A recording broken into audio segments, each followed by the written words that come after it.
make an announcement. For anybody who's parking in the Yale parking lot, please make sure not to park in fire lanes or in places that you're not supposed to park, because they're starting a policy, apparently, of towing people who are not parked properly. So, so please make sure you're parked properly in the Yale parking lot. Okay, so today we're continuing with the seminar series. We're very fortunate to have Professor Milton Shain with us. He's the professor of Hebrew and Jewish Studies at the University of Cape Town. He's an eminent scholar who's widely published on an array of issues. Today he's going to speak on anti-Alienism, anti-Semitism, and anti-Zionism in the 20th century in South Africa. So, welcome. Well, thank you very much, Charles, and thanks for hosting me this afternoon. I'm going to really be looking at the question of continuities, discontinuities, and contingencies, looking at anti-Alienism initially in South Africa, then anti-Semitism, that's the Jewish question as such, in the 1930s and early 1940s, and the more contemporary period, anti-Zionism, and trying to tease out the continuities and discontinuities and the context in which these forces have operated. And of course, that question has been subject to substantial literature in a general sense, but I'm looking at the South African case specifically. By the early 20th century, a widespread anti-Jewish stereotype had evolved against a backdrop of a large influx of Eastern European Jews, mainly from Lithuania, beginning at the time minerals were discovered in the late 19th century.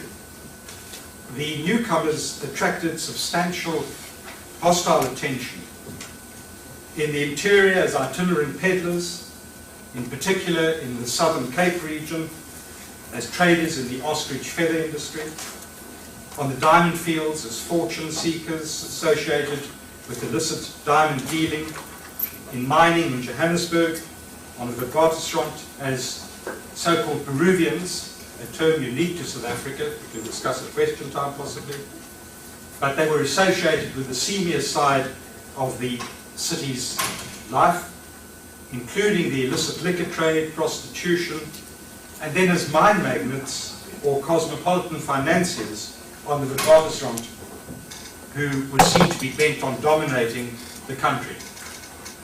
Now, the image of the manipulative and dishonest Jew that evolved by the early 20th century must be seen in the context of urbanization and modernization. For the alienated and landless Boers, the Afrikaner community,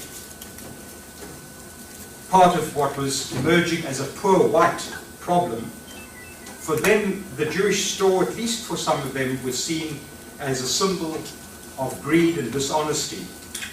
And instead of being appreciated for his or her services, the itinerant Jewish trader and the small shopkeeper, they were blamed for corrupting a rustic world of innocence and harmony.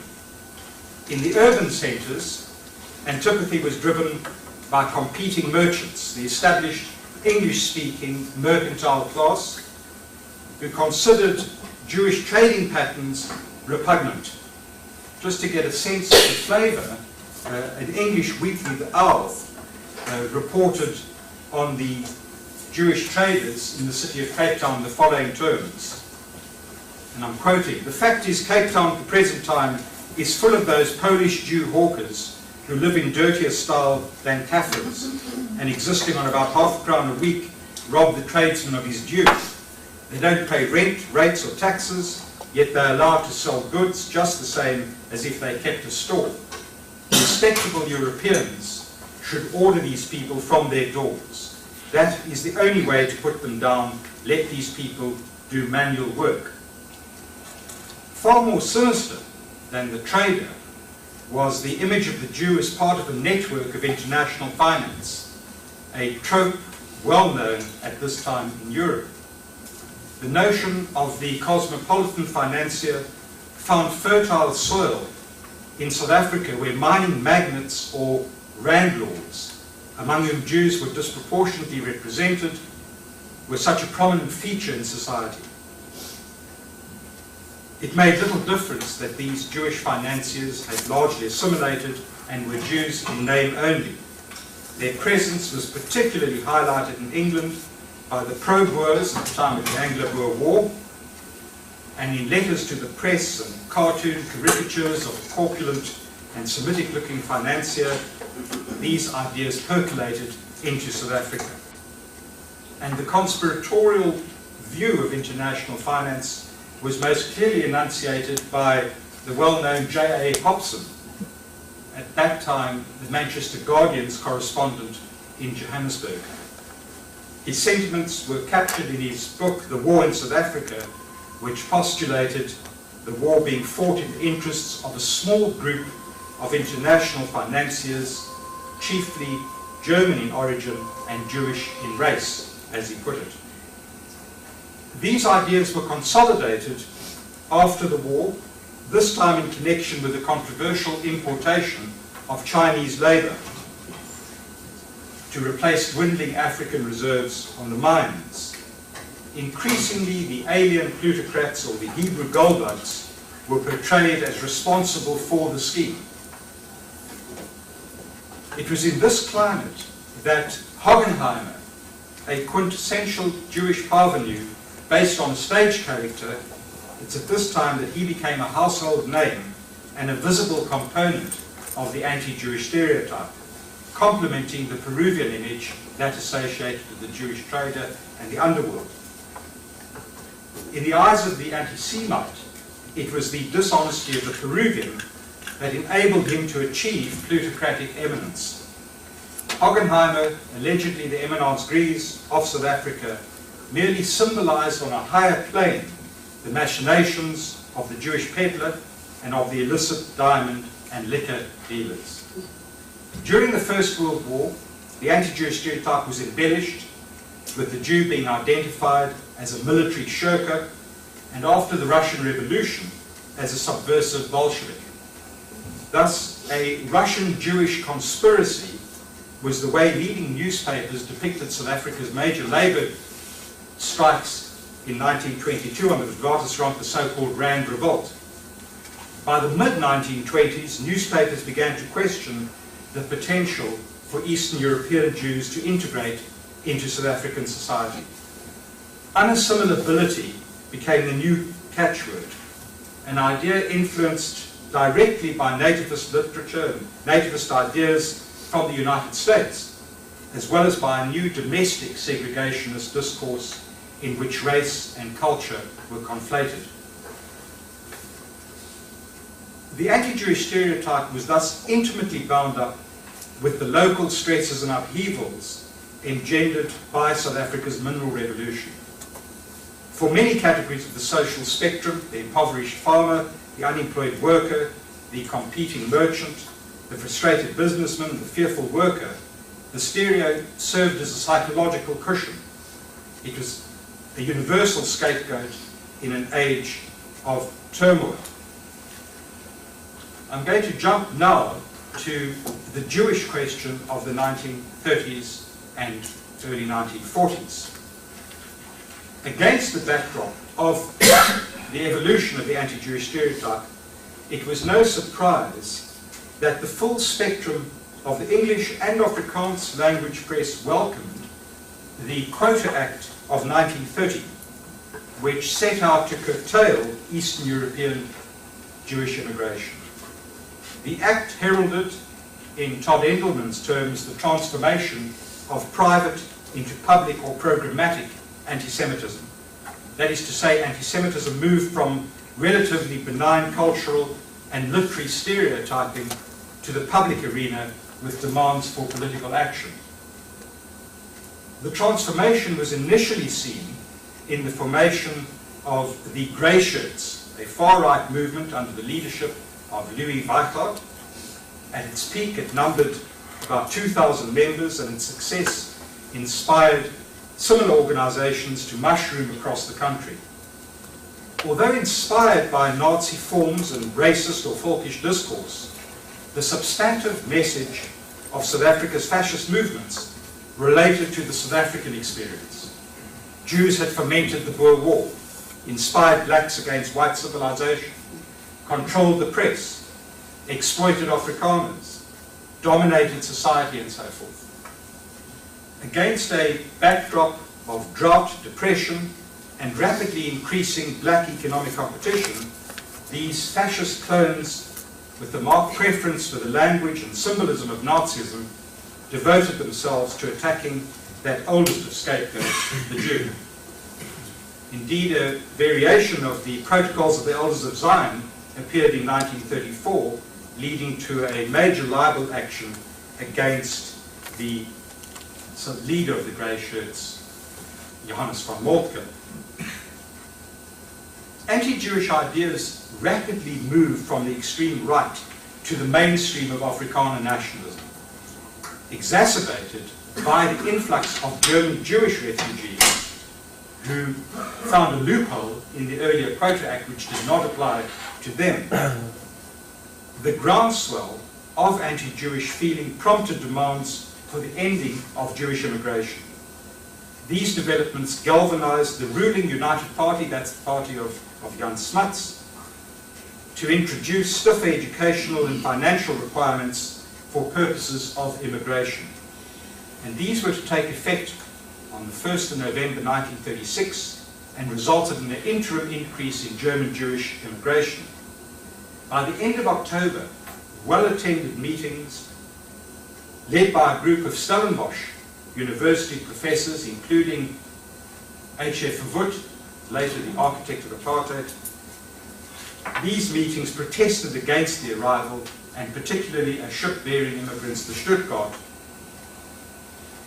At that time, on the far right, Weikart predicted that our party is about to make a strong and rapid advance. Everywhere our meetings are crowded, and our message is eagerly welcomed by the people. So fringe sentiment was gradually integrated into the core of the political program of the Purified National Party, at that time in opposition.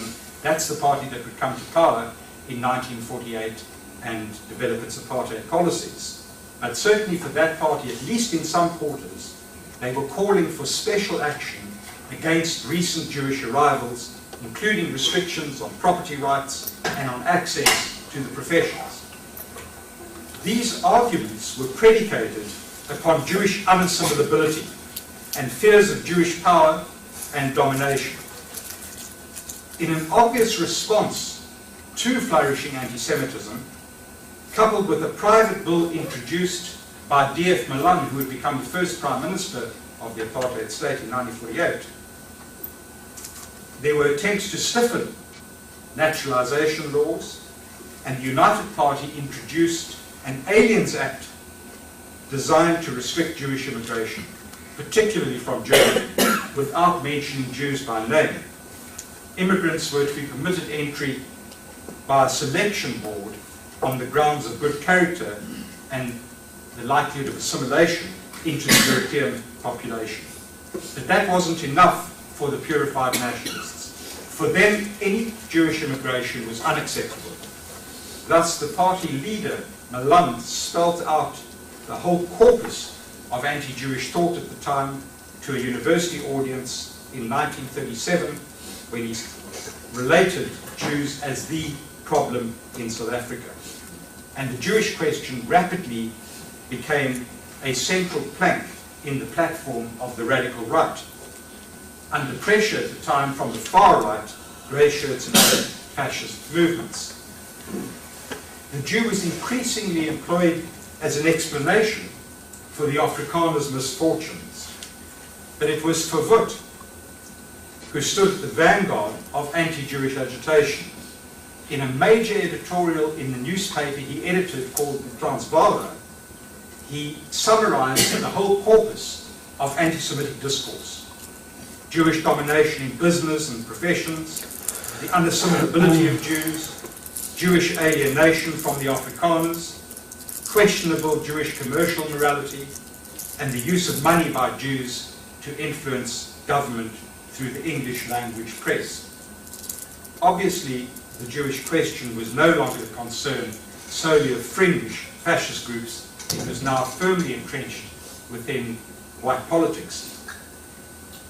Malung's nationalists predictably stressed the Jewish problem in the 1938 general election campaign. Party propaganda was underpinned by an insistence on the prospect of Jewish domination. And the election year also saw the emergence of a paramilitary authoritarian movement, the Ossebaard Brandwacht, the OB, or the Oxwagon Sentinel, which was born out of the centenary celebrations of the Great Trek, that central moment in Afrikaner history in the 19th century, when Afrikaners moved to the interior of the country to get away from the English and get land. The Ossebaard Brandwacht attacked so-called British Jewish Masonic imperialism and capitalism, British Jewish democracy, Jewish money power, and Jewish disloyalty, and it associated Jews with communism as well. The rhetoric of protest and opposition was thus riddled with racist assumptions and anti-Semitic generalizations. Jews were aliens, disloyal, and bent on exploitation or subversion.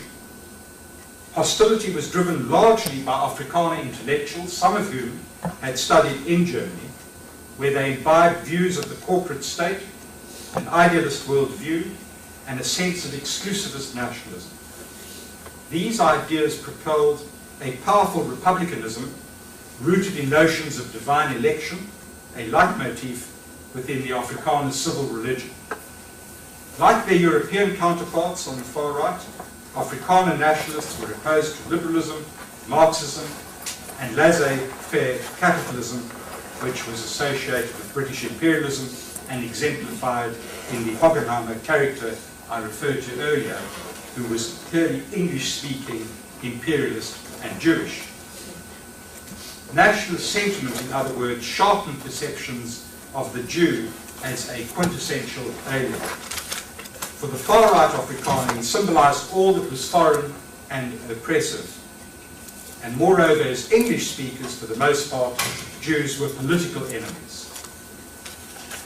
But the Jew did help consolidate an all-embracing Afrikaner identity, understood in terms of cultural unity, national roots, and opposition to the foreigner. In this way, anti-Semitism helped in some way to cover or paper over class divisions and antagonisms within Afrikaner society. The Afrikaner's inferior status in society and his poverty could be explained in racial or national terms. By employing this discourse of race to exclude and denigrate Jews, the Afrikaner was in turn elevated. Consequently, it's no coincidence that anti-Semitism continued to suffuse specifically right-wing Afrikaner political discourse and programs. This despite the improvements in the economy from the mid-1930s. And it's also no coincidence that the Jewish question was tied to internecine Afrikaner struggles employed according to prevailing needs and power gains. Anti-Semitism was given further impetus following the South African Parliament's decision to support the Commonwealth's war effort to resist Germany in 1939. A powerful anti-war movement was orchestrated by the Ossebaard Brandwacht, in which the appeal of fascism and with it the rhetoric of anti-Semitism was ever present. A range of major National Party publications issued in the early 1940s demonstrated the formative influence of Mussolini and Hitler on the exclusive nature of an insurgent Afrikaner nationalism in which the Jew had no place. Certainly the Ossebaard Brandwacht saw the Jews as a specific racial grouping in South Africa.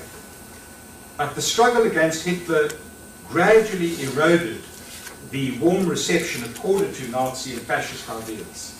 By 1942, mainstream National Party leaders, including Malung, Verwoerd, and Stradom, the later Prime Minister, these ideas were unequivocally rejected by these Afrikaners, the ideas of National Socialism, at any rate. Nevertheless, there were indications that as late as 1944, anti-Semitism was still a powerful force. but the ultimate knowledge of the final solution demonstrated its dangers. So what we've seen then in the 1930s is a sea change in the nature and character of anti-Semitism. Hostility had moved from the private or ideational sphere into the public or party political realm. And the transformation was unquestionably related to specific traumas in the 1930s. I'm thinking of the intensification of the poor white problem following the impact upon South Africa of the World Depression, the emergence of Nazism in Europe, and most importantly, the rise of an illiberal, anti-modernist and exclusivist strain within Afrikaner nationalism. That anti-Semitism rapidly disappeared after the war. The grey shirts and the New Order, another fascist group, were disbanded, and the ban on Jewish membership in the National Party in one of the provinces where they had been banned was lifted in 1951. And in 1953, the first apartheid Prime Minister Malone returned from a visit to Israel full of praise and admiration for the Jewish people. The National Party appeared to want to put the tensions and excesses of the 1930s and 1940s behind it. A new Afrikaner bourgeoisie, well-educated, confident, and more optimistic than their forebears, enjoyed the economic fruits of racist exploitation and political power. They developed very rapidly a respect for enterprise and material success. The very scaffolding that had underpinned the Afrikaner sense of inferiority was thus removed as they began to experience power and upward mobility. Within a decade of coming to power, a broad Afrikaner middle class had appeared. A sense of competition with and fear of the Jew dissipated. A post-war consumerist culture meant the erosion of rural values and a newfound respect for the city. No longer was it an alien and inhospitable place. Most significantly, however, the impetus of exclusivist Afrikaner nationalism waned. English speakers, including Jews, were necessary for the apartheid project. As whites, Jews were to have a rightful and welcome place. In the post-war South African world, colour was the cardinal divide and the greatest source of Afrikaner fear. Anti-Semitism was relegated to occasional uttering on the part of the far right, including concerns about Jewish loyalty at the time Israel supported the Africa bloc in the early 1960s against apartheid, and including some Holocaust denial at the far right in the 1970s. At this time, however, a new source of hostility began to emerge around the question of Zionism, driven essentially, but not exclusively, by the minority Muslim population, around about 2% of the population. In apartheid of South Africa, the views of this community were largely unknown to whites, including Jews, because of the nature of the society. People were sealed off from one another in the strict racial order that existed. Jews were certainly unaware that common episodes and events were viewed in distinctive and predictably different ways. From the earliest days of the British Mandate, Muslims took a very different view to Jews. For them, the Israeli War of Independence was a catastrophe, the so-called Nakba, and this was exacerbated by further Israeli victories against Arab forces, culminating in the Six-Day War. In short, South African Muslims shared in the humiliation of their Muslim brothers and sisters. Jews, on the other hand, unquestioningly empathized with the Jewish state, fully supported till recent times, that is, the Jewish state, by the white-owned and Eurocentric media. Although Zionism was a term of opprobrium and Israel was seen to be an aggressor state, the Muslim communal leadership was largely quiescent till the late 1960s. This leadership was increasingly challenged by a younger generation of Muslims galvanized by the charged political atmosphere of the 1970s. I'm talking about the wider context of the 70s, including the Soweto uprising in '76. Inspired by new radical teachings and the 1976 African student uprisings, and buttressed by Khomeinism and the international Muslim struggle against imperialism, this younger generation read the writings of Madudi and Kutlu. For them, secularism, the West, and deviant Arab regimes were all targeted. A fortnightly newspaper, Muslim News, later called Muslim Views, and other Muslim publications increasingly vilified Zionist intrusion and commented increasingly on the tragedy of Palestine. Muslims were warned regularly about Zionist designs and familiarized with the protocols of the Elders of Zion. The equating of Zionism with racism at the UN in '76 was hailed as a victory for the PLO and a defeat for the United States and Israel.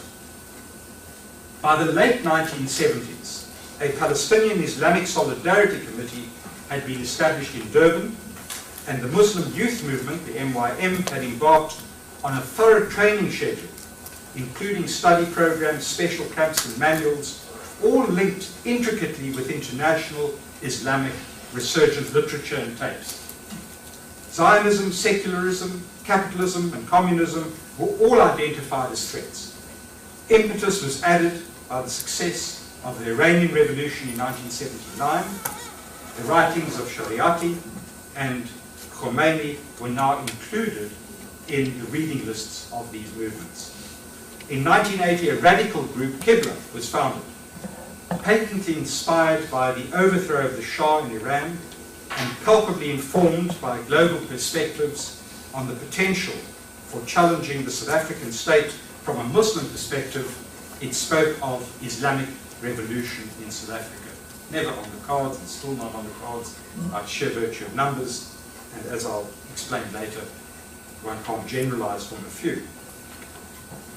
Muslim demonstrations against Israel and Zionism on the campuses of the University of Cape Town and the University of Witwatersrand at the time of the Sabra and Shatila massacres in Lebanon revealed an intensification of Muslim anti-Zionism and a new determination for action among the younger generation. The growth of radical Islam was especially evident in the objection of some Muslims to being part of the broad-based anti-apartheid coalition, the United Democratic Front, the UDF, which was founded in 1983. These Muslim voices were concerned that the UDF included non-Muslims, communists, amoral secularists, and Zionists, and this would lead to a dilution of Muslim identity. Of particular concern was the Zionist question. By the 1980s, progressive South Africans shared a powerful mood of anti-colonialism embedded in a third world Weltanschauung. Within this framework, the illegitimacy of Zionism was an important component, especially given the fact that South Africa had close ties from the early 1970s with Israel. This mindset was capitalized upon by Qibla, which identified Zionism as the citadel of imperialism. For some observers, Jewish and Zionist manipulation was even responsible for apartheid.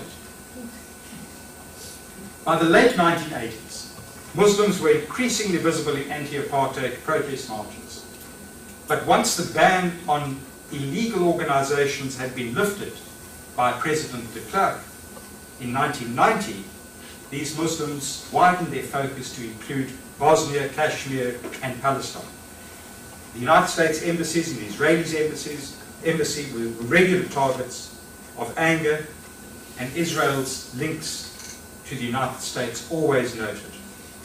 Muslims equated the struggle for liberation in South Africa with the Palestinian struggle. Both were revolutions against colonial settler states dominated by the United States. And of course, Muslims in South Africa would have been categorized as not white and were the victims of apartheid and its legislation. The arch enemy of Islam and the root cause of problems in the Middle East was Israel. As one newspaper put it, the Zionists through their servants, the Americans, have manipulated the situation in the Middle East to such an extent that they have succeeded in leaving the Middle East totally defenseless. Hostility gained pace at the time of the Gulf War, evident in conflict on the campuses between Jewish students and Muslim students, and in solidarity meetings for the Bosnian Muslims, at which American and Israeli flags were burned. And the tempo was continued when Yasser Arafat visited in 1994, speaking in a mosque in Johannesburg.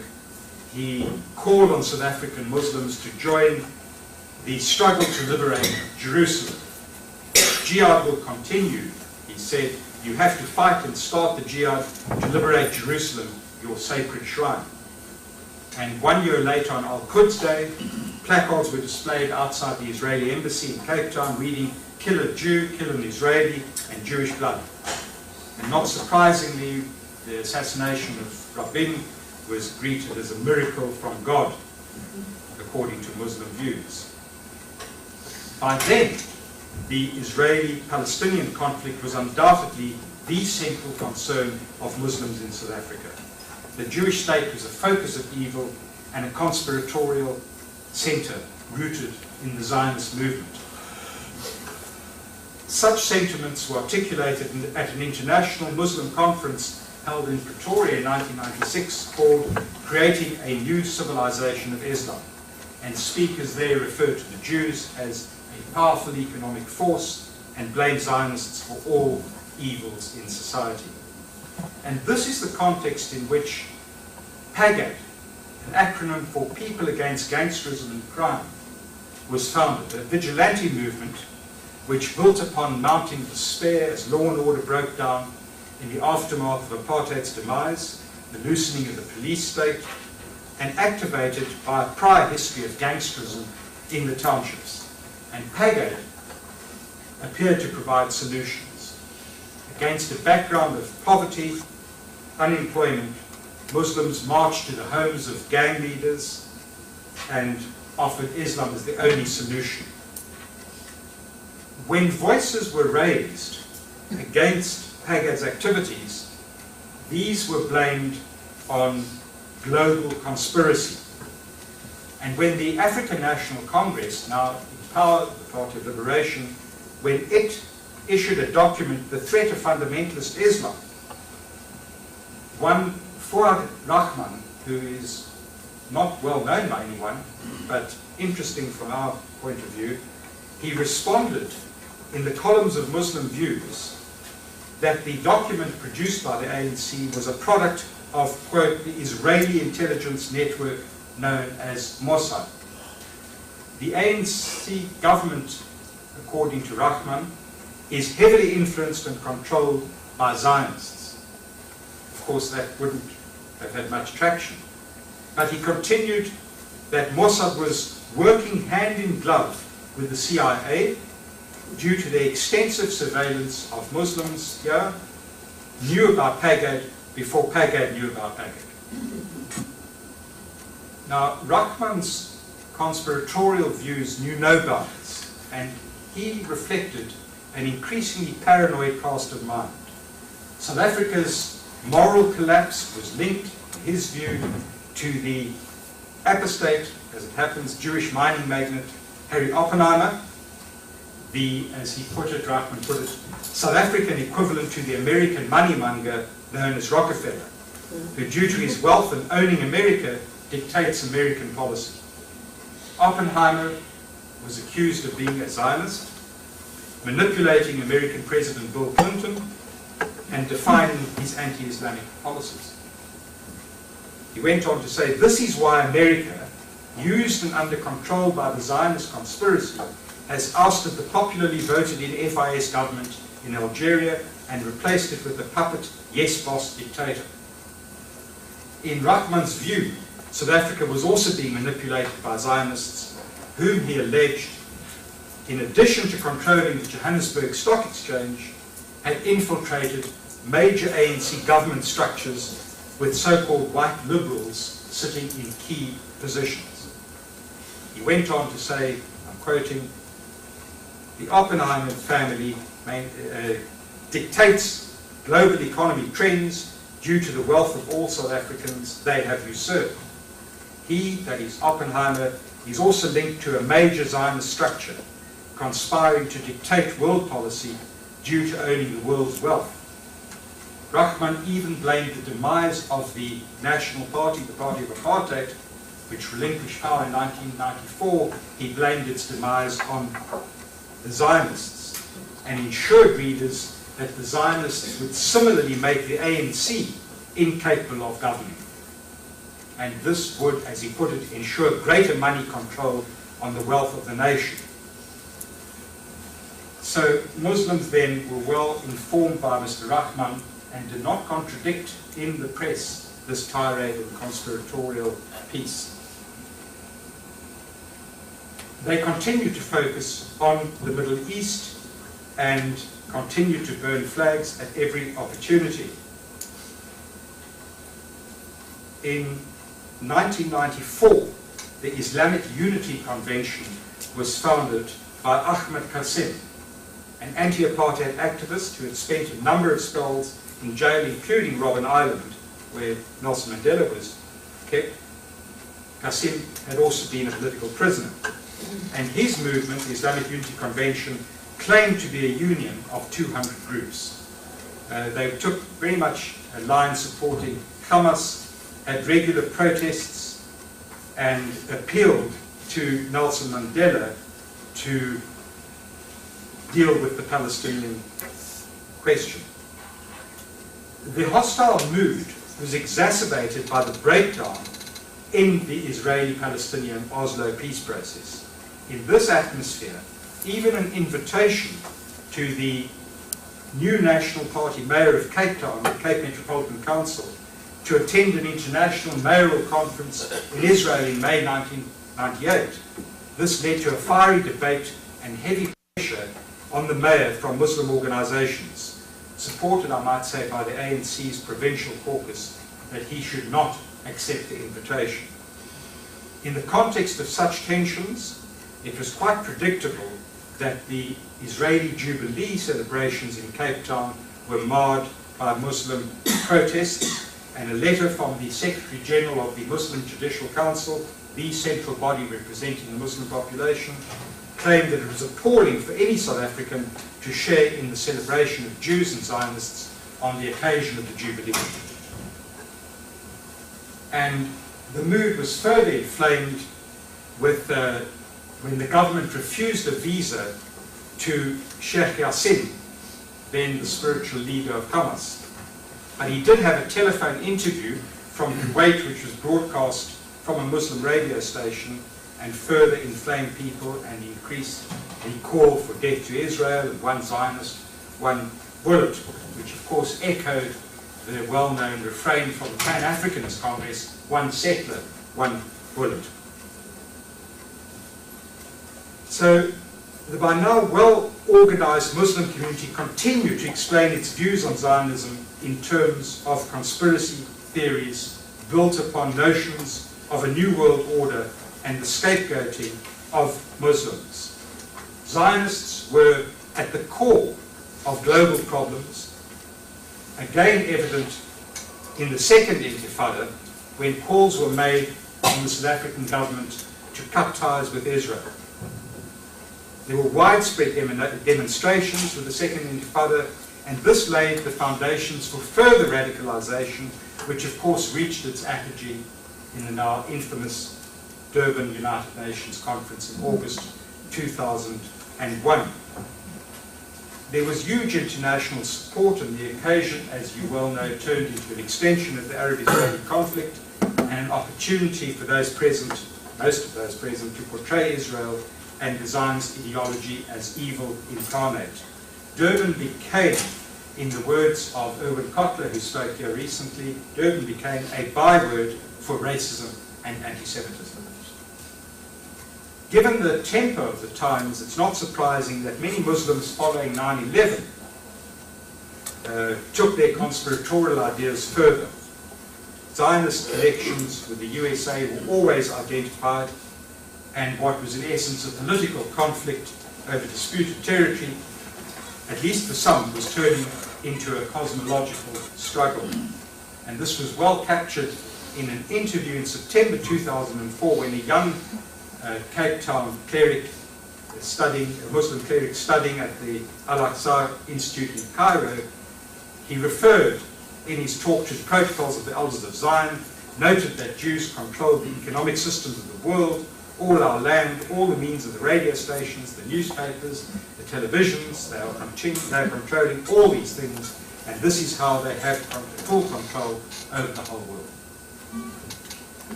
Now, let me try and tease out some of the continuities and the discontinuities and the contingencies operating in this 20th century survey.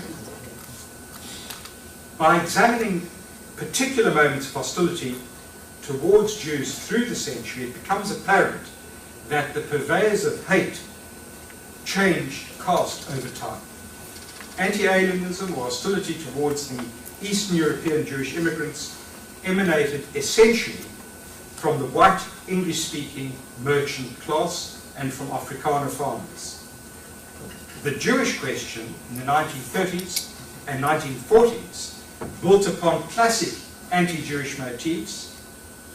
It was very much the concern of the white Afrikaner right.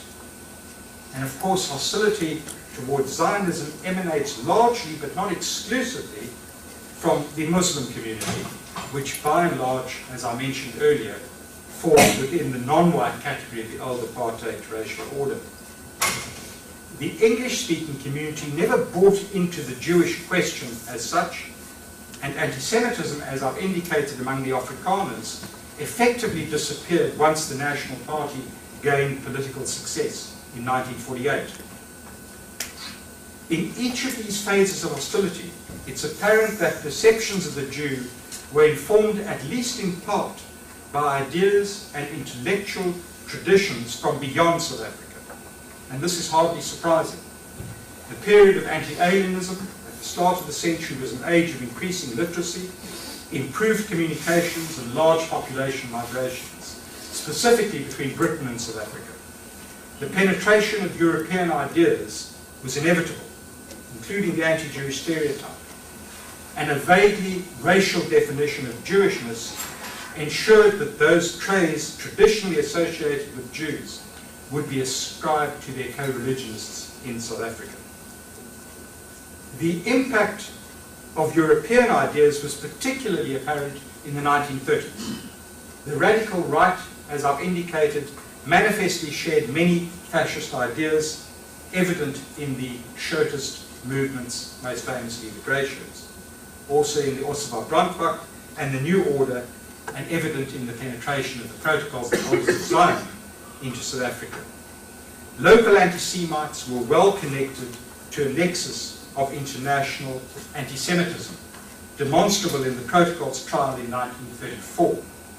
One of those charged, von Moltke, claimed he was inspired by Hitler's revolution, but even more influenced by a fellow Hamilton Hamish Beamish, a well-known Irish-born anti-Semite who had found his way to the Cape Colony as a member of the Ceylon Mounted Infantry during the Boer War before returning to England via the old Rhodesia, where he founded the anti-Semitic Britons in England. Von Moltke was acquainted with Beamish's writings, and the Irishman Beamish gave supporting evidence at the trial. Muslim anti-Zionism also displayed, and displays currently, features of the conspiratorial cast of mind, and it too was influenced by ideas from abroad. Intricate Muslim international network shared ideas of hatred and fantasy, including Holocaust denial. The success of the Jewish state, despite its pariah status for many, had to be explained. The groundwork was well laid in a global literature that demonized Jews, Israel, and the United States. All this connected smoothly with the protocols facilitated by the internet with its hateful sites, including South African sites. As important as the impact of ideas from outside on domestic discourse about Jews and Zionism were the specific contingencies within which these ideas operated and resonated. Anti-Alienism during the upheavals of the mineral revolution and the demonstrable power of mining capital. Antisemitism during the 1930s and early 1940s during a period of heightened Afrikaner ethno-nationalism. And anti-Zionism in a highly charged and hospitable political milieu at a time of radical transition. Although Muslims identified with the notion of Nakba at the time of the Israeli War of Independence, and although they shared in the humiliation of Arab defeats at the hands of Israeli forces, it was only, as I've indicated, from the 1970s that a younger generation operating in a different political milieu began to find explanations for their condition in radical Islamist literature. South African Muslims increasingly viewed the plight of fellow Muslims in the world through a South African template, fed by radical Islamist thought from abroad. The Israeli-Palestinian conflict and American machinations in the Middle East, in particular, informed a sense of common victimhood exacerbated by a second-class status in apartheid South Africa. Notwithstanding the importance of contingent factors, the rhetoric and motifs of hostility to Jews through the century had much in common. The target, Jew or Zionist, was identified as responsible for the evils of the day, at the turn of the century for undermining standards and for nefariously manipulating society, in the 1930s and early 1940s for threatening to dominate and to control society, in the late 20th century for malevolently orchestrating global affairs and oppressing Palestinians in a quest for domination. In this sense, radical Muslims in South Africa shared much with Hobson and with the Afrikaner radical right in the interwar years. Like the Hobsonians and the Shirtists, they evolved fantasies to cope with and to understand their world. In the case of Muslims, the added experience of living under a centrally controlled, authoritarian and manipulative apartheid regime exacerbated beliefs in conspiracy and intrigue. It's tempting to note that Hobson's Boer War, von Moltke's Protocols of the Elders of Zion, and Rahman's conspiracies each have a bearing on what Daniel Pipes refers to as the great radical utopian ideologies of our century. That is to say, Leninism, fascism, and Islamism. Each of these ideologies, argues Pipes, harnesses ideas of world domination. They are each informed by a world conspiracy ideology, an attempt to dominate the world. And yet, ironically, each of these ideologies sees others, and more specifically the Jew, as conspiring to challenge them and plotting to dominate the world. In short, what we have what psychologists commonly refer to as projection. Thus, Hobson's understanding of imperialism captivated Lenin, who refined the idea of monopoly capitalism and its threat as part of a communist worldview. The protocols, in turn, informed Hitler and Nazism and served, in the classic phrase of Norman Kahn, as a warrant for genocide. And Islamists understand their struggle in apocalyptic terms that relate directly to the protocols. Israel, or the Jewish state, serves as the locus of their fantasy. Hobson and the radical left of 1900 and the Afrikaner radical right of the 1930s had no such tangible or available target. The historical hand has moved on, but the hidden hand of the Jew remains.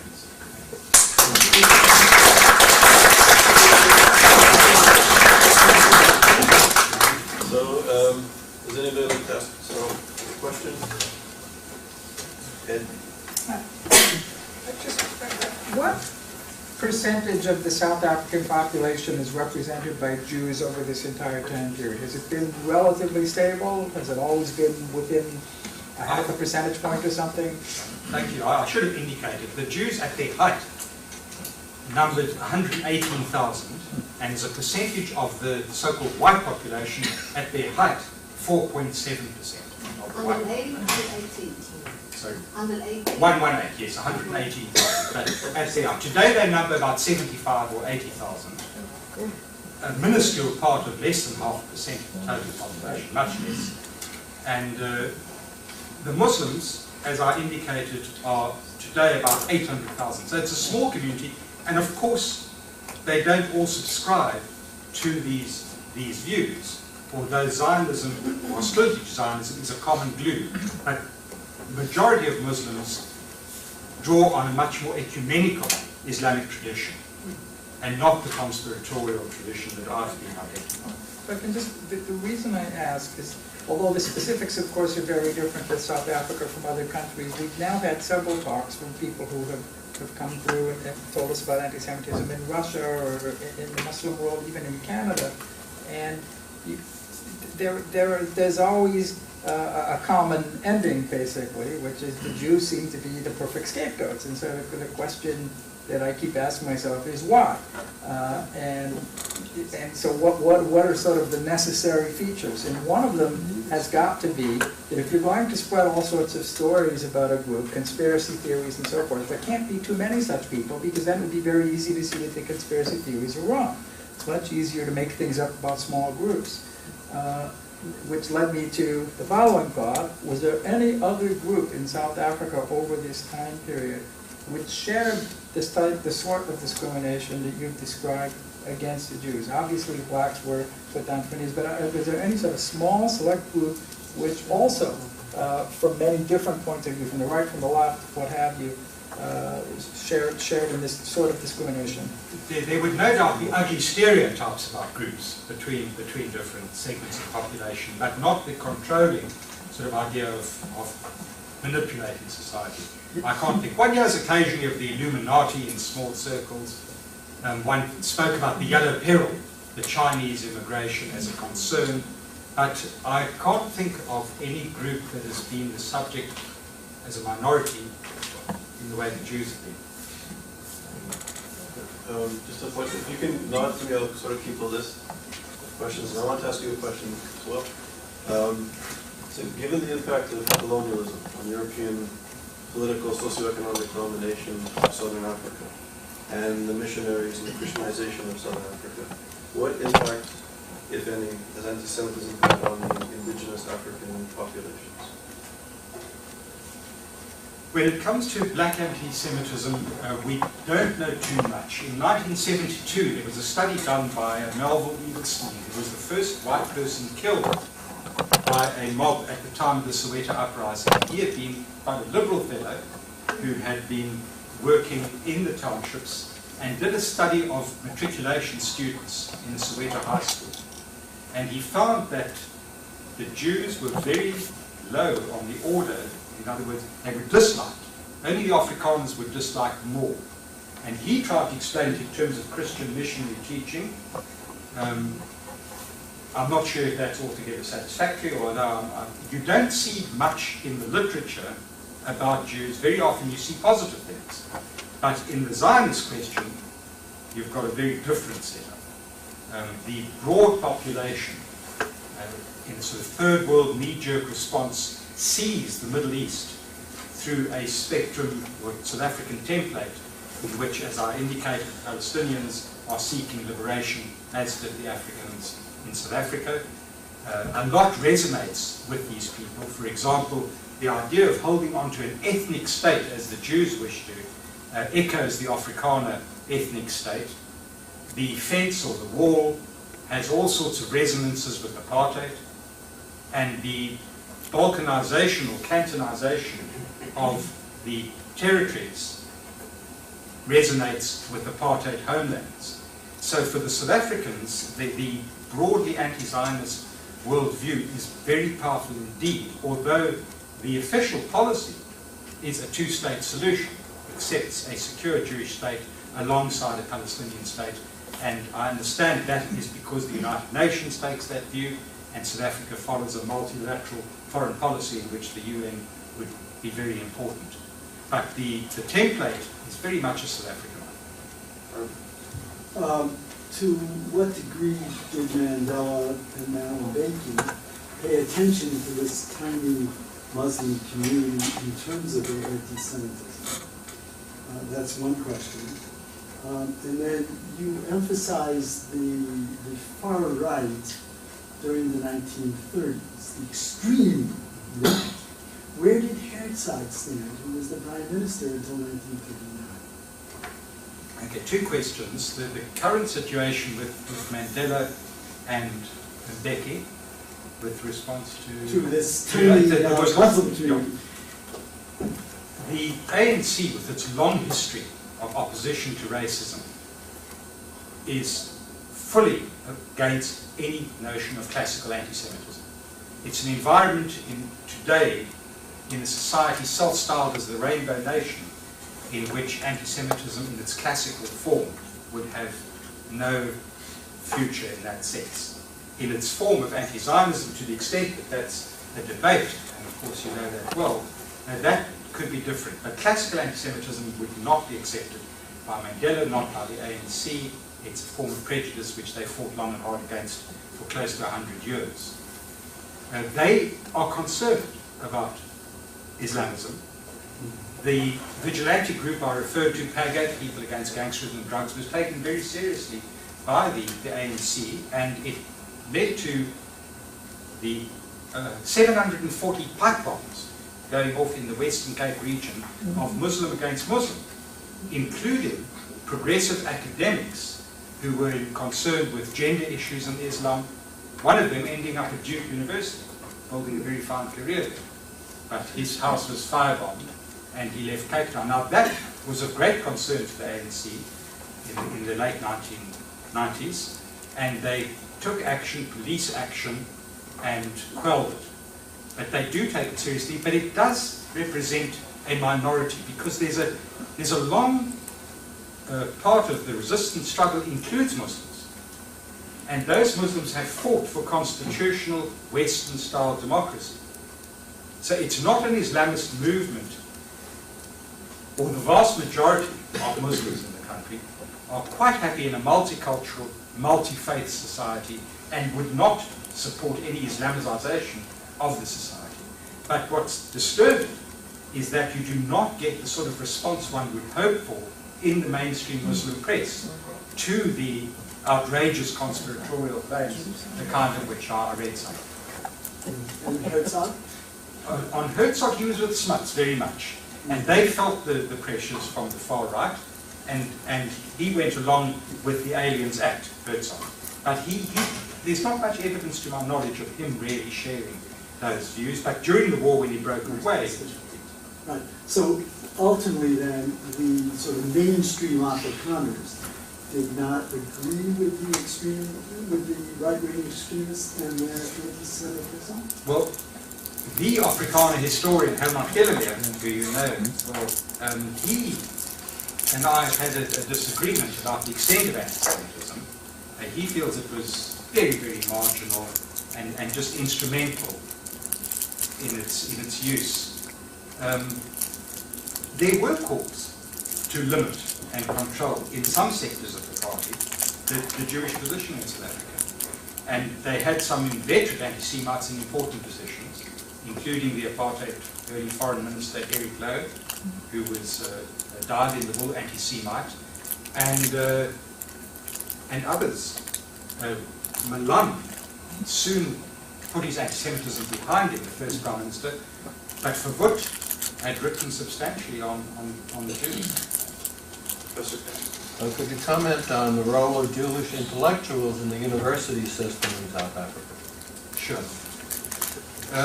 Generally, Jews have been prominent from the second generation, increasingly. The immigrant generation obviously not going to university.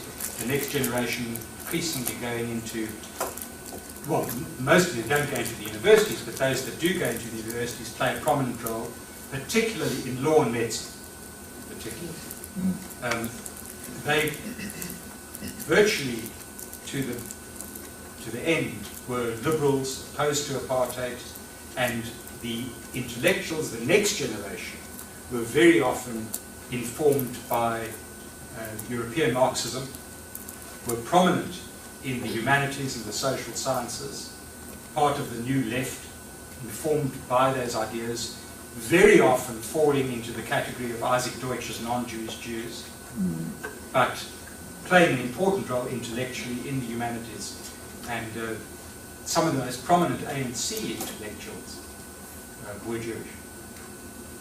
And the South African Communist Party. During the period when the rest of the world was applying possible divestment, including Yale in its portfolio, I was on the committee that looked at the application of the Sullivan Principles to South Africa. And I had the impression that we looked at particular companies that some of the best behaved companies were in fact run by Jews. There may be a wrong impression, but the impression I got from looking at some of the prominent big companies. The question is whether or not this played favorably in terms of the attitude of the ANC and the resistance with respect to the Jewish question. I don't think it made a major impact, but I do think that the prominence of Jews in the anti-apartheid struggle did make an impact. For example, in the 1950s, in the so-called treason trial, 156 people were arrested, charged with treason. Of the 156, 23 were white, and of the 23, 14 or 15 were Jewish. Now, if you read some of the memoir literature, the ANC recognizes those Jews and remembers them as being prominent in the struggle. Of course, from the point of view of the Jewish community, these Jews were often ostracized, as in the apartheid days, placing the Jew in the spotlight and threatening their well-being. And the general reason it was set up is if you take a continuum, the more activists they were, the less Jewish they were in that sense. Jews by tradition. They weren't ashamed to say they're Jewish, and many of them have come back from exile and played an important role. Judge L.B. Sachs in the Constitutional Court, and many, many others, and quite happy to be integrated into the Jewish community in whatever ways. And Sussman was a big figure. Helen Sussman was a mainstream liberal, and on the question of divestment, she was opposed to divestment. As was the leader of the opposition, who walked out of Parliament in 1985, Van Zyl Slabbert. At that point, the argument used by those people with regards to divestment was that you don't know when it's going to end, and you could actually destroy the whole country and never rebuild it. That was the argument against it, which you will remember. I didn't get a sense from your talk of how the Jewish population does politically, economically, or socially in South Africa. Could you address that? Sure. It is a very successful community by all measures, very much the North American model. Immigrants, children going into universities, professionalizing, business, innovative, moving into avenues that were undeveloped, like manufacturing, retail stores, and it's very much the Canadian North American experience, and very highly skilled and, well, relatively wealthy, without great class divisions in the last 30, 40 years, which is not to say there aren't poor Jews, but that. I'd like to make a comment and ask a question. When I was in Cape Town in the year 2000, I visited the Holocaust Museum, which has actually quite a substantial display on the history of apartheid as part of its the entire museum. My question is about the Muslims. What is the ethnic background? Are they black Muslims? Are they Pakistani Arabs? What is the ethnic background? The Muslims are the descendants of slaves from Indonesia, mainly, the islands around it. So they're not Pakistani, they're not the subcontinent. And they've been around, there's been substantial conversion in the 18th and 19th centuries, and they've never really had an increase from an immigrant population. But in the last 10 years, there's been an influx of Pakistanis as the whole country has opened up. The Apartheid Museum is interesting. I was involved, at least the Holocaust Center, with that opening part on apartheid. dealing with the Holocaust exhibition or commemoration in South Africa necessitates relating in some way to apartheid. It's a very awkward thing, and that was the one way we could do it, by locating race and race ideology in a common source. I was impressed by that. Thank you, I wrote it.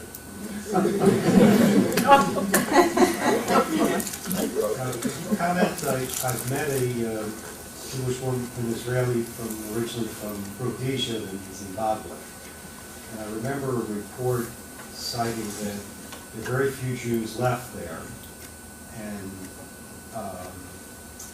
at one point it was a fairly substantial, successful community. So how did it differ if you drop from 118,000 to 75,000? That's a drop. But their percentage drop apparently was much more severe. Yes, the Zimbabweans with the Mugabe liberation struggle in the 70s, there was a legislative change with regard to military activity. And I remember a lot of young people left the country, a lot of whites, including Jews, to avoid that.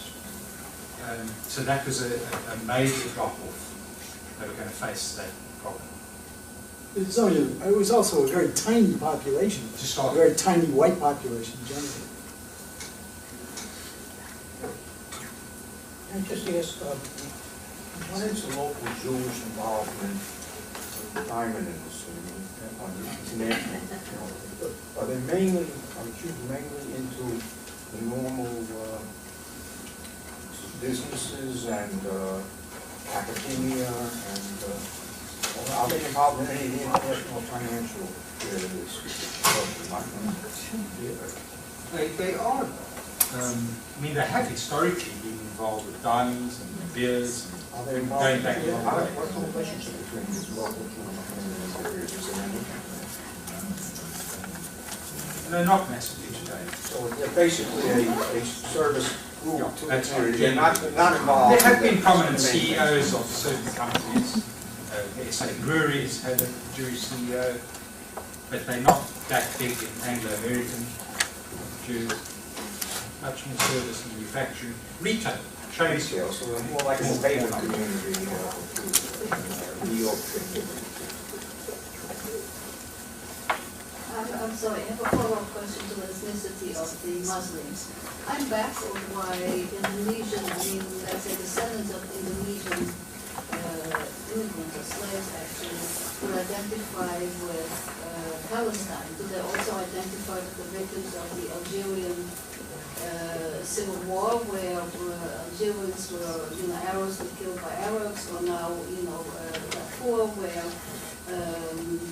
again, Muslim blacks are killed by Muslim Arabs, and Kashmir, and etc., etc. I mentioned that they widened their focus in the early 90s. Israel-Palestine became the issue. It's a much more tangible issue. It gets much greater media coverage, and it had much more meaning for the Islamists in that sense. But of late, I sense under pressure, there's been a move to consider Darfur. For example, the Muslim press has been covering that substantially, because they have been accused of exactly your question, why are you focusing only on that? So I think there's a slight sensitivity, but the Israeli question is paramount, and it does resonate. There's been some very strongly anti-Zionist expressions by individual members of the government, and I'm thinking particularly of one, Ronnie Kasriels, who happens to be Jewish. Are they simply expressing their views as individuals in such cases, and is that nothing to do with any issues within the government or directions that may be taken? Well, the person referred to, Ronnie Kasriels, was an exiled member of the Communist Party, came back with the normalization in 1990. He had grown up with a fairly traditional Jewish background, but soon left that in his late teens. He was very prominent, brave in the struggle, and got a senior position in the cabinet, not a senior post initially, Ministry of Water Forestry. but he subsequently has become Minister of Intelligence. Now, he and a few Jews got together to sign a petition, Not in My Name, in 2003. It was modeled, I think, on a Belgian movement. It was essentially identifying as Jews who are distancing themselves from the actions of Zionist Jews. And they did their best to get prominent names on the list. They had to fiddle with the document.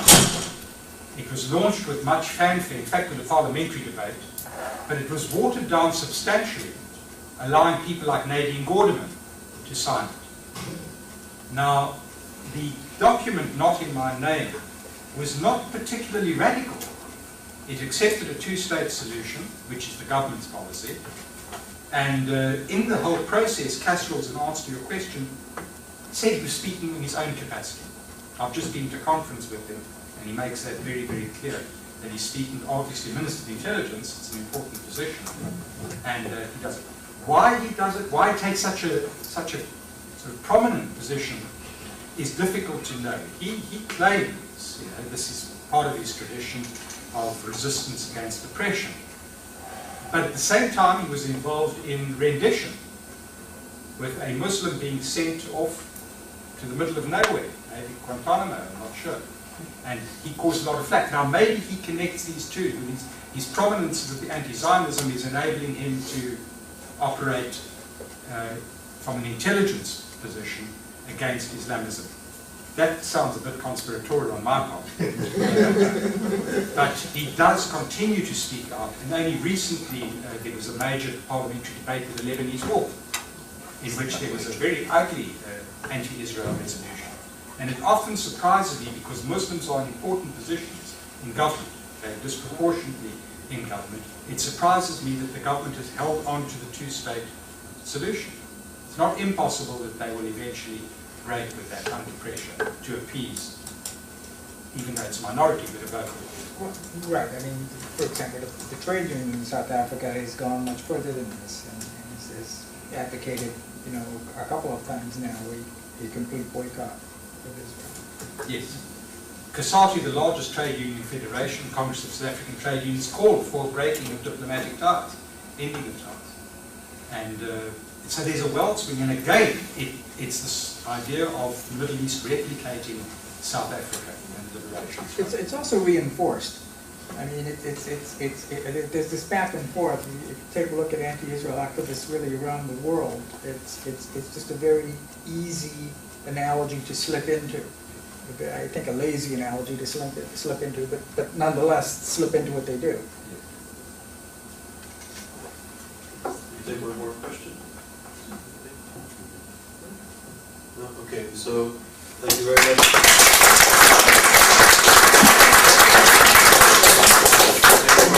Wonderful comprehensive paper. Just to let you know, happy holidays. We don't have a session until November the 30th. And Matthias Merzel will be coming from Germany and he'll be speaking here in this room on the 30th.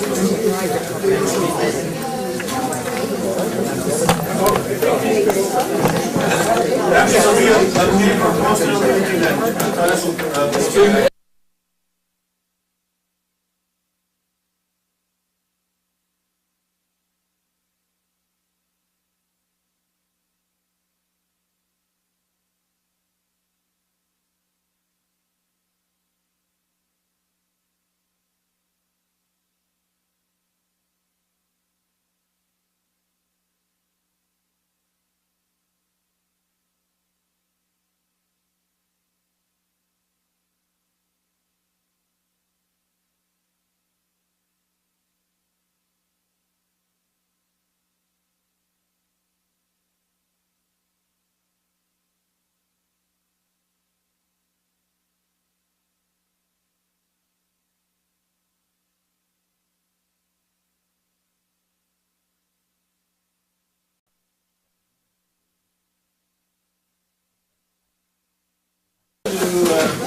make an announcement. For anybody who's parking in the Yale parking lot, please make sure not to park in fire lanes or in places that you're not supposed to park, because they're starting a policy, apparently, of towing people who are not parked properly.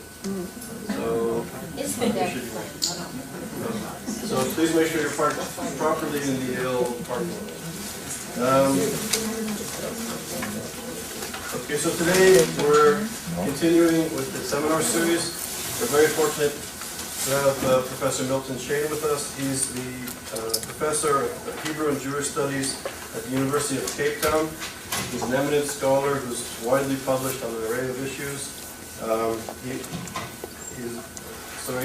Today he's going to speak on anti-Alienism, Anti-Semitism, and Anti-Zionism in the 20th century in South Africa. So, welcome. Well, thank you very much, Charles, and thanks for hosting me this afternoon. I'm going to really be looking at the question of continuities, discontinuities, and contingencies, looking at anti-Alienism initially in South Africa, then anti-Semitism, that's the Jewish question as such, in the 1930s and early 1940s, and the more contemporary period, anti-Zionism, and trying to tease out the continuities and discontinuities and the context in which these forces have operated. And of course, that question has been subject to substantial literature in a general sense, but I'm looking at the South African case specifically.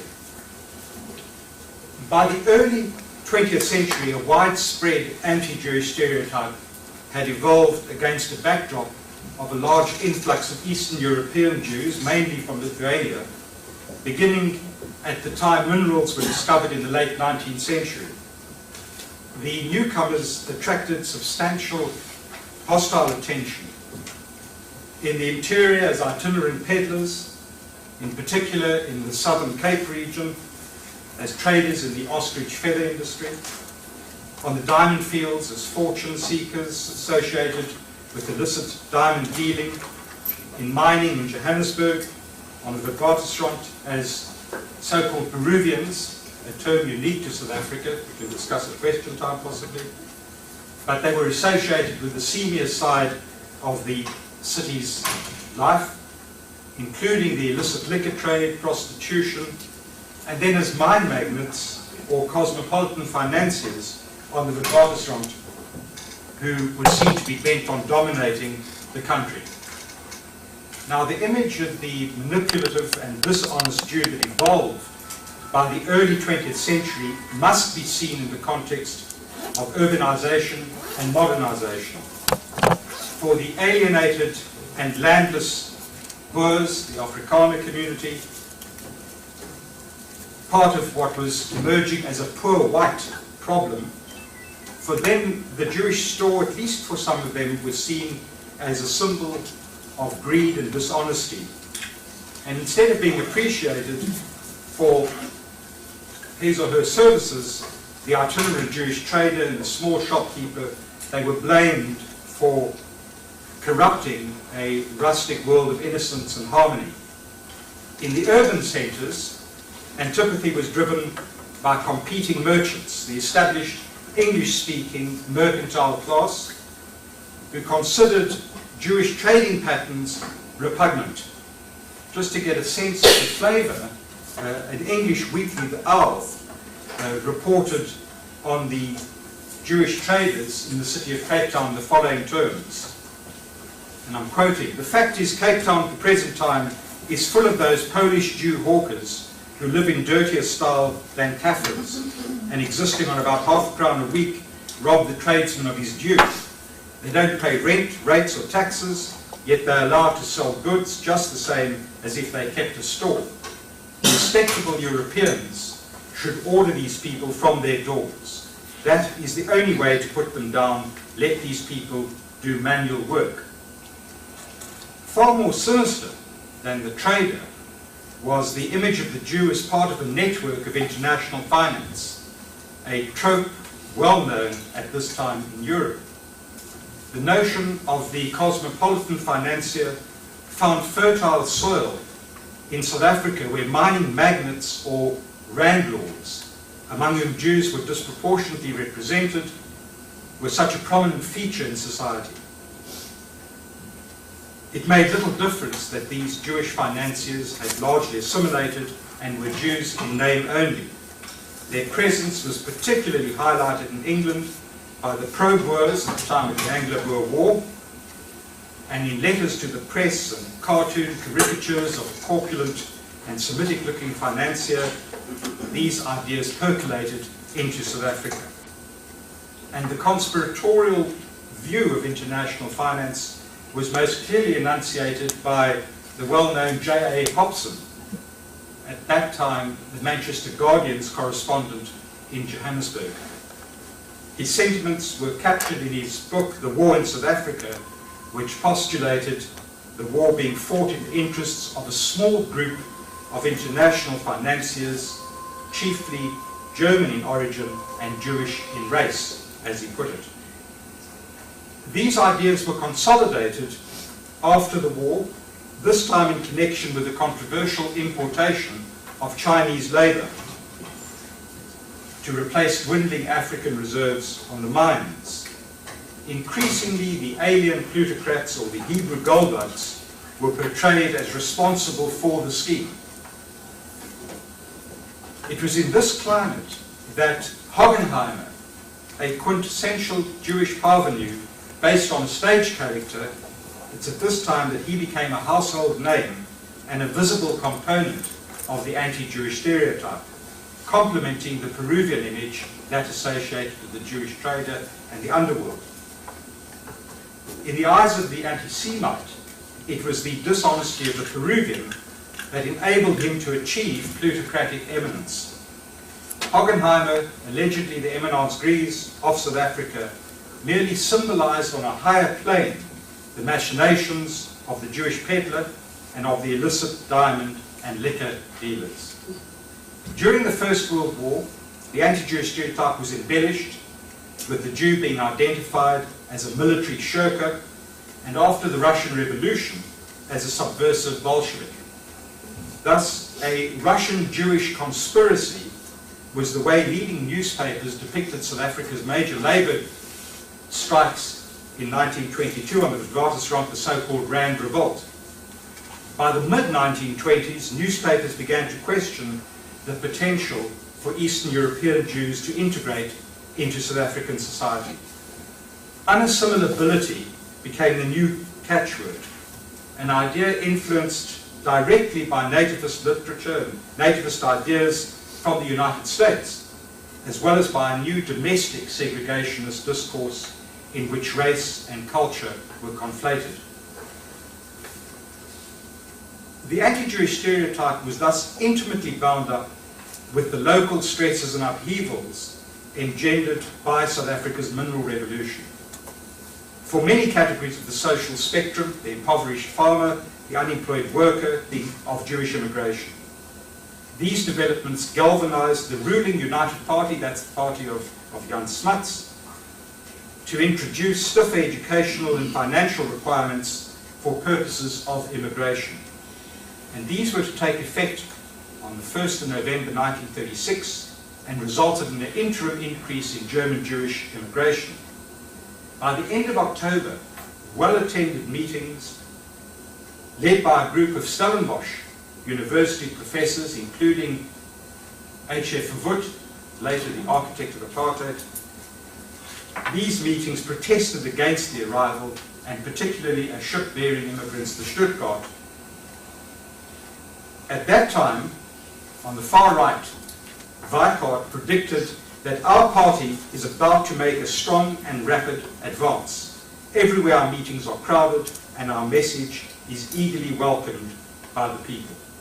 So fringe sentiment was gradually integrated into the core of the political program of the purified National Party at that time in opposition. That's the party that would come to power in 1948 and develop its apartheid policies. But certainly for that party, at least in some quarters, they were calling for special action against recent Jewish arrivals, including restrictions on property rights and on access to the professions. These arguments were predicated upon Jewish unassimilability and fears of Jewish power and domination. In an obvious response to flourishing anti-Semitism, coupled with a private bill introduced by D.F. Malan, who had become the first Prime Minister of the apartheid state in 1948, there were attempts to stiffen naturalization laws, and the United Party introduced an Aliens Act designed to restrict Jewish immigration, particularly from Germany, without mentioning Jews by name. Immigrants were to be permitted entry by a selection board on the grounds of good character and the likelihood of assimilation into the European population. But that wasn't enough for the purified nationalists. For them, any Jewish immigration was unacceptable. Thus, the party leader, Malund, spelt out the whole corpus of anti-Jewish thought at the time to a university audience in 1937, when he related Jews as the problem in South Africa. And the Jewish question rapidly became the competing merchant, the frustrated businessman, the fearful worker. The stereo served as a psychological cushion. It was a universal scapegoat in an age of turmoil. I'm going to jump now to the Jewish question of the 1930s and early 1940s. Against the backdrop of the evolution of the anti-Jewish stereotype, it was no surprise that the full spectrum of the English and Afrikaans language press welcomed the Quota Act of 1930, which set out to curtail Eastern European Jewish immigration. The Act heralded, in Todd Endelman's terms, the transformation of private into public or programmatic anti-Semitism. That is to say, anti-Semitism moved from relatively benign cultural and literary stereotyping to the public arena with demands for political action. The transformation was initially seen in the formation of the Grey Shirts, a far-right movement under the leadership of Louis Weichert. At its peak, it numbered about 2,000 members, and its success inspired similar organizations to mushroom across the country. Although inspired by Nazi forms and racist or folkish discourse, the substantive message of South Africa's fascist movements related to the South African experience. Jews had fomented the Boer War, inspired blacks against white civilization, controlled the press, exploited Afrikaners, dominated society, and so forth. Against a backdrop of drought, depression, and rapidly increasing black economic competition, these fascist clones, with the marked preference for the language and symbolism of Nazism, devoted themselves to attacking that oldest of scapegoats, the Jew. Indeed, a variation of the Protocols of the Elders of Zion appeared in 1934, leading to a major libel action against the leader of the Grey Shirts, Johannes von Moltke. Anti-Jewish ideas rapidly moved from the extreme right to the mainstream of Afrikaner nationalism, exacerbated by the influx of German Jewish refugees who found a loophole in the earlier Quota Act which did not apply to them. The groundswell of anti-Jewish feeling prompted demands for the end